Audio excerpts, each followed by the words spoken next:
What if instead of diagnosing ADHD with behavioral history and interviewing, we could use biology and imaging as well? Researchers are now asking, are there measurable biological patterns that show up consistently in ADHD that could help us diagnose people?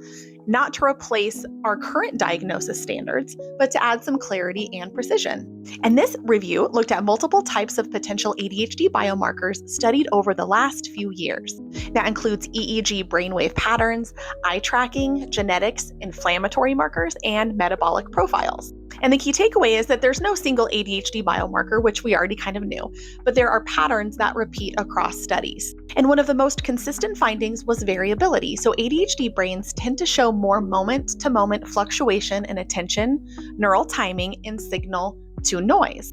And what's cool about that is it shows up in an EEG as inconsistent brain rhythms, in an eye tracking as attention drifting, and in imaging as differences in how networks communicate. So not deficits, but instability. The review also discusses immune and metabolic markers, and some studies show higher inflammatory markers in ADHD, especially in children, suggesting that the nervous system and immune system may be interacting, which we've kind of already assumed.